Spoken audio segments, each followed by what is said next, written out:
Peace. What's good, guys? How's it going? Hope you guys are doing well. Let's talk about and discuss SummerSlam for July the 30th, 2022. Out the gate, this SummerSlam was fun. This was a really fun, solid show. Was it all good? No. Was it all bad? No. This show was basically down the middle, and I enjoyed it. There was some stuff I enjoyed, there was some stuff I did not enjoy. But overall, this SummerSlam was a solid, decent show. Real solid, decent show. So, please hit the like button, hit the subscribe button, and comment down below. Let's go ahead and dive into this. We kicked the show off right with Becky Lynch versus Bianca Belair for the Raw Women's Championship. This match was good. Had some really good spots in here. So Bianca, she hit the KOD on the barricade. She also hit the KOD on the outside. Becky was able to make it in the ring before the 10 count. Becky was able to hit a spinning cutter in the match. She hit the manhandle slam one time. A few times. Bianca kicked out. But towards the end of the match, Bianca and Becky, they're on the top rope battling it out. And Bianca is able to reverse what Becky was trying to do. And she was able to reverse the avalanche manhandle slam into a Spanish fly, followed by the KOD with authority for 1, 2, 3. That was great. I loved it. The match was great. It was solid. Was it better than the WrestleMania encounter? No. But it was a solid, decent match. I gave it a 3 out of 5. So post-match, Bianca Belair and Becky Lynch, they both embrace. Becky extends her hand. Bianca, she's kind of wary of it at first, but then she gives into it and shakes Becky's hand. And the two embrace. And then out of nowhere, we hear Bayley's music. And I'm like, oh, shit. It's going down. So Bayley appears. Then we hear Dakota Kai's theme. I'm like, oh shit, what the fuck's happening? Then we hear Io Shirai's theme appears. And so now they're calling her Io Sky. She appears along with Bayley. So they, the three of them, they all walk down to the ring. They all stare down Bianca, and they're about to pounce on her and beat her ass. But Becky, she jumps in, and she makes the save. Bianca and Becky stare down Bayley's new stable. So I was like, wow, this is definitely Triple H right here. I'm fine with this. I am fine with this. This was some really, really good shit here. I enjoyed it. I thoroughly enjoyed it. So Becky Lynch is finally a babyface, like she should have always been, even when she came back at last year's SummerSlam. So I'm fine with that. It's great to see Bayley back. And it's great to see Io Shirai and Dakota Kai. So I'm glad. So I'm glad that we have a female version of the Shield. I think that's going to be interesting to see where this alliance / stable goes with Bayley. This is great. This helps out Dakota Kai and Io Shirai / Io Sky for a while. This is great. This helps them get over, because Dakota Kai and Io Shirai are very small, And Bayley is like what 5'7", 5'8". So this is gonna help them get over. I'm very interested to see what they're going to do with this stable. I'm very interested in seeing what they're going to do. This was great. This finally resuscitated and it injected a ton of life in that dying corpse that was the women's division. That division was dying. It had already died. This right here resuscitated it and revived it and gave it life. So I'm very interested in what happens. Okay, moving on. The Miz versus Logan Paul. This was a very, very fun match. Logan Paul has it. Logan Paul is great. Logan Paul is great. He's better than Pat McAfee. He's better than Bad Bunny. And I like both Bad Bunny and Pat McAfee. But Logan Paul is miles ahead of both of them. You know, Logan Paul, he just gets it. Like, the man actually really gets it. This guy is fucking great. Great. So, Logan, he hits a frog splash to the announce table. AJ Styles and Tommaso Ciampa, they get involved. The two of them, they brawl. So, Ciampa, he's going to sit down on a steel chair. And then all of a sudden we hear AJ Styles' theme play. And then he attacks Ciampa, and the two of them, they brawl. Also, Logan, he does a decent phenomenal forearm in the match. Logan wins via the Skull Crushing finale. I gave that a 3 out of 5. Really solid, fun match. We then get a Brock Lesnar video package. It included Batista, Mick Foley, and Jeff Jarrett.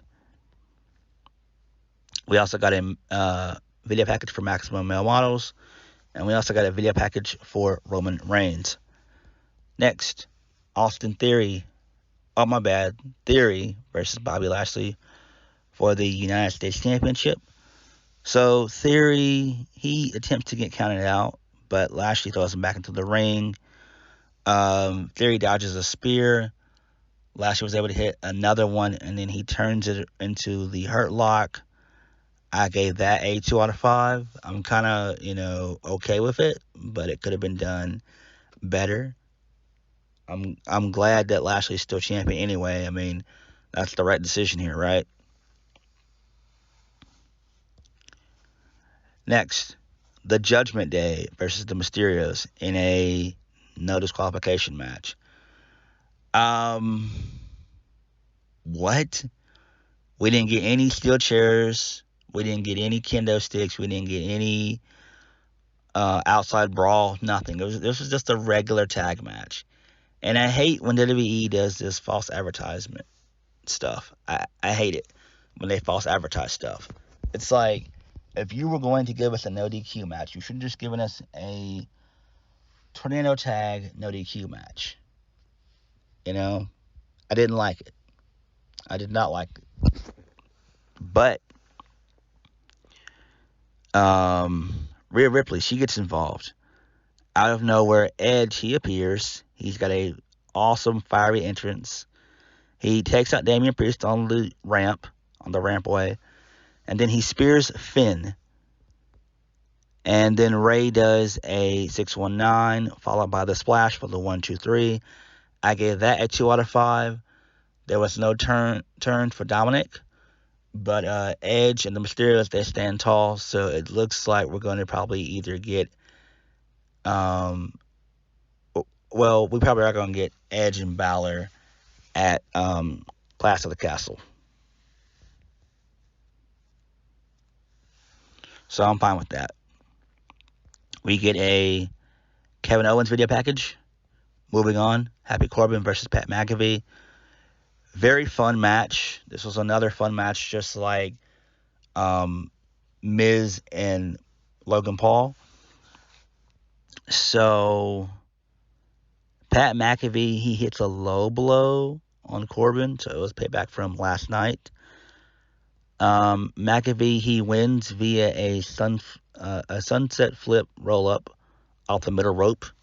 You guys know I hate roll ups, but the way it was done and what these guys did in the match, kind of outweighed that. I felt like Corbin did a lot of the work, but McAfee came out, swinging with, super kicks and flying tope suicidas. Just a lot of really good stuff, in the match. So I get that a 2 out of 5.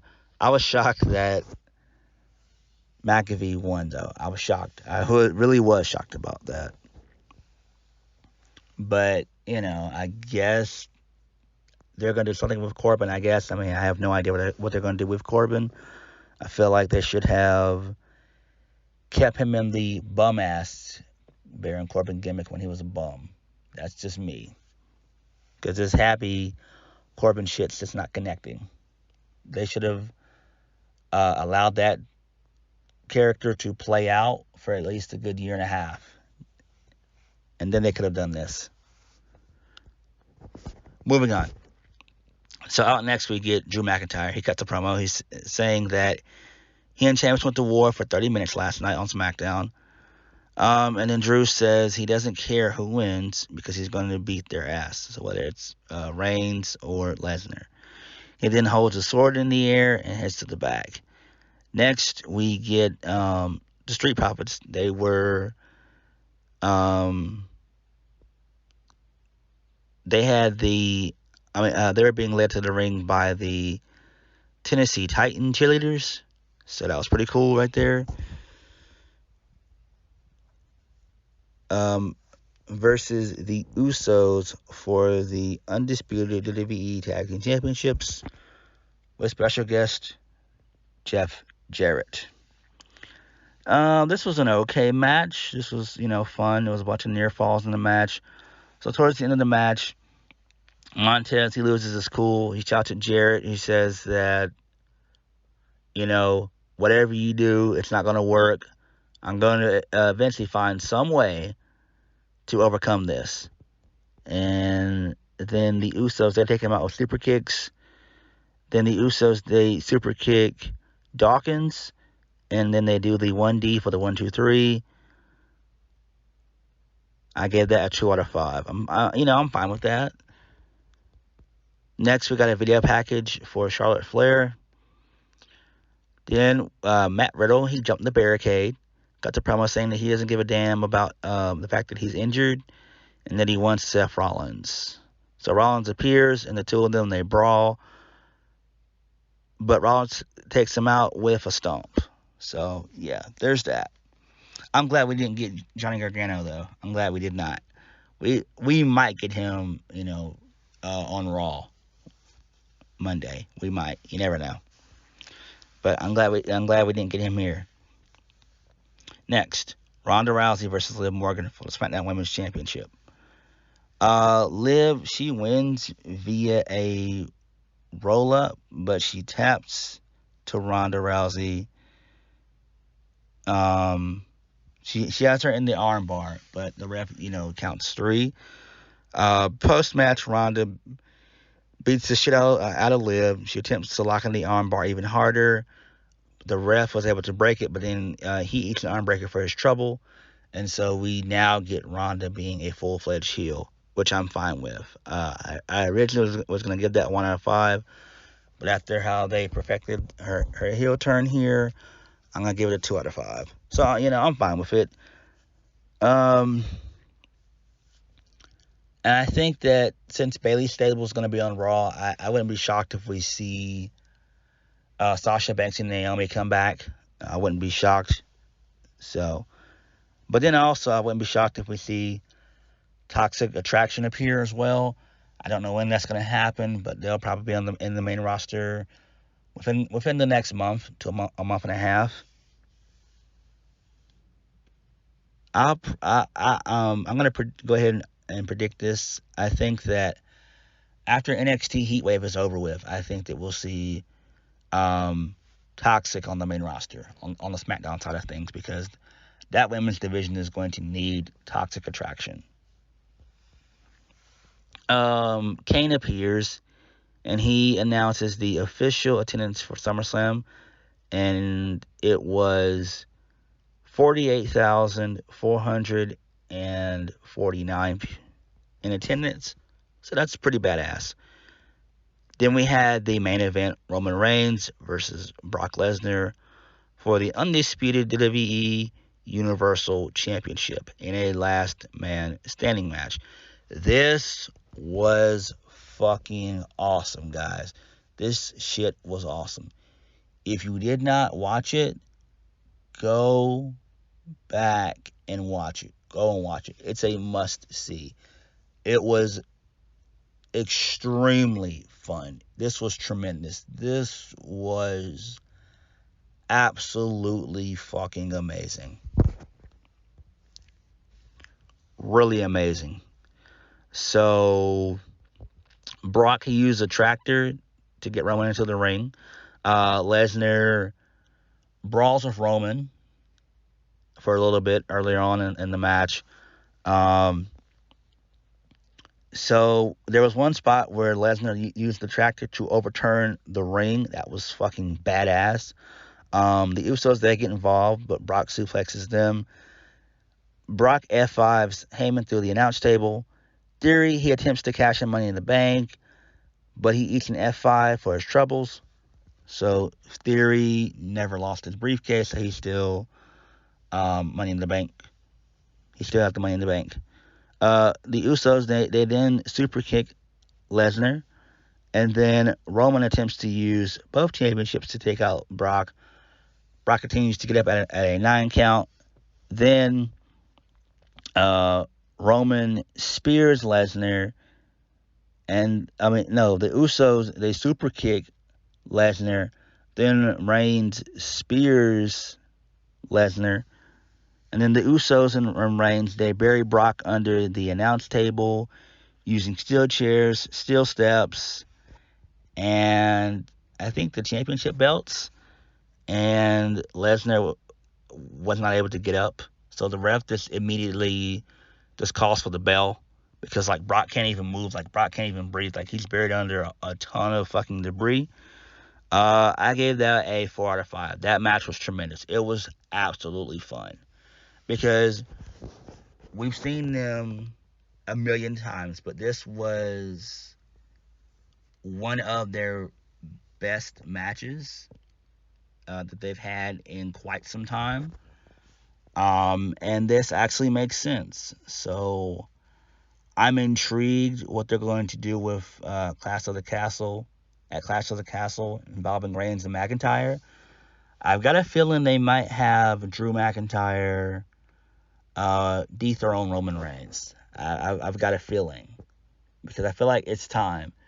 There's really nothing else Roman can do, but man, we gotta have a champion that's gonna be on the show basically almost every week. Now, the build to their matchup, Reigns and Lesnar, it was horrendous. The WrestleMania build-up was great, but the SummerSlam build for their match, no. But this match definitely delivered, and it was absolutely fun. It was fun. So overall, SummerSlam was fun. I thoroughly enjoyed it. It was quite lengthy, but it is what it is. I think it was like 3 hours and 45 minutes. So it wasn't bad. I'm glad they did this on a Saturday versus doing it on a Sunday. I'm just still in shock that they moved SummerSlam basically like a month.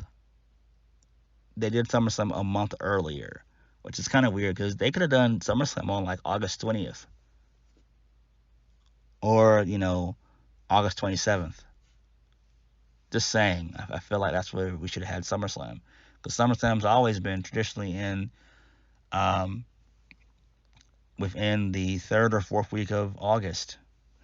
But it is what it is. Overall, this match was. Overall, this show was fun. This show was very, very enjoyable. There was some stuff I didn't like, but there's always gonna be trial and error, always. So on that note, thank you guys for watching. Please hit the like button, comment down below, and subscribe for more videos. I'm definitely interested in seeing what they're gonna do with Bayley's stable, and I feel like the women's division just got where the women's division now is kind of must see. You got a shit ton of star power on Raw, a shit ton. So on that note, I'll catch you guys later. Peace.